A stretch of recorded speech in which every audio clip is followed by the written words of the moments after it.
Oh my gosh. Okay. As you can see, little Miss Sadie is joining us for our health coach hot takes today, mostly because she's being a little stinker and being very loud in the apartment. Okay, I think she's gonna settle in my lap. I'm gonna give Sadie a little carrot. There you go.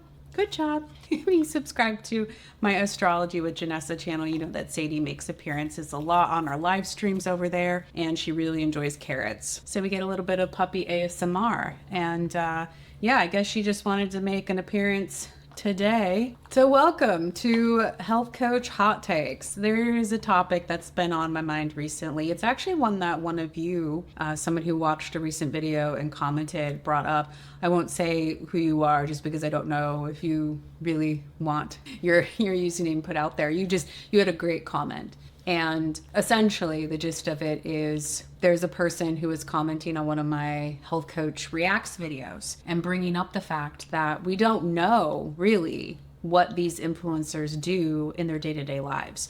What they present in a what I eat in the day video could be very different than what they're actually eating. And it really made me pause because it was such a helpful perspective to keep in mind. I mean, I know that I need that reminder too sometimes. In addition to me putting out my own content, I also consume content on YouTube in the fitness, nutrition, and health space. It's one of the things I love doing. It's part of my morning ritual. I walk on the treadmill for my morning cardio and I watch YouTube videos. And there are influencers that I follow that I have had to recognize that the way that they present, are you okay, Sadie? The way that they present themselves, the way that they display their habits might actually be different than what's real for them. And I can understand how that happens because social media is now an engine, it's a platform for people to make money. And there are going to be really amazing benefits of that.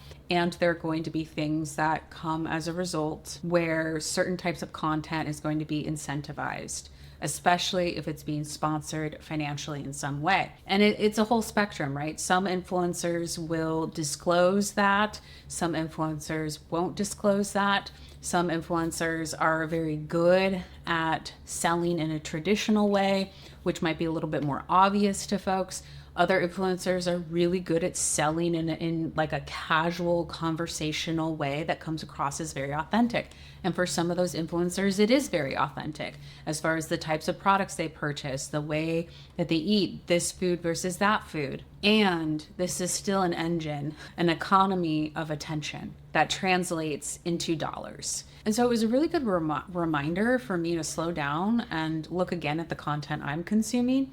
And also, as a content creator, it was really helpful to read your comment and recognize, oh, I want to do my best as a content creator to be as transparent, as authentic as I can be. And I had a good moment of reflecting on, well, is there anything that I've done recently where I could have done better with that?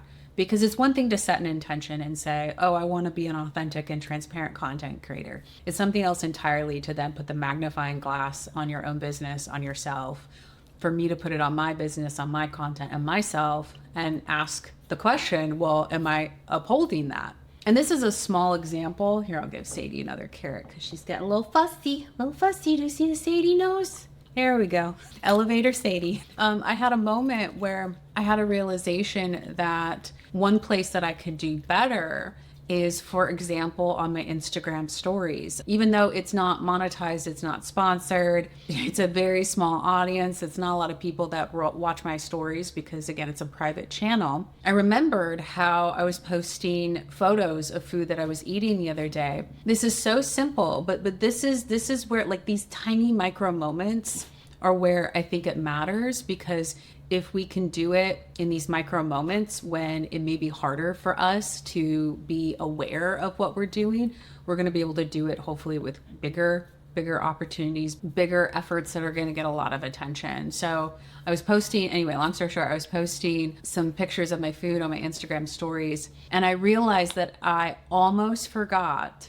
to include the chocolate that I had at the end of my lunch. I put together this like really pretty picture of what I was eating for my lunch. It was like avocado toast with some legumes on it and seasoning and salt on some nice sourdough bread. And I put that on my stories and I felt really good about myself. You know, I'm at least trying to practice putting more content out on Instagram. And a few minutes go by, I get my little chocolate, it's like 2 little pieces of the huge chocolate bar, put it on a plate. I'm about ready to eat it. And I realize, oh, wait, Janessa, this is one of those micro moments to practice being transparent about what I'm actually doing. Because here I am, I've presented something on social media, and I know it's not a big thing. It's like, okay, so you posted a picture of your lunch. But as a health coach, as someone who puts nutrition, fitness, health content out in the world, there's an important piece here. This isn't the whole context. And so I ended up following up with a picture of my chocolate bar too.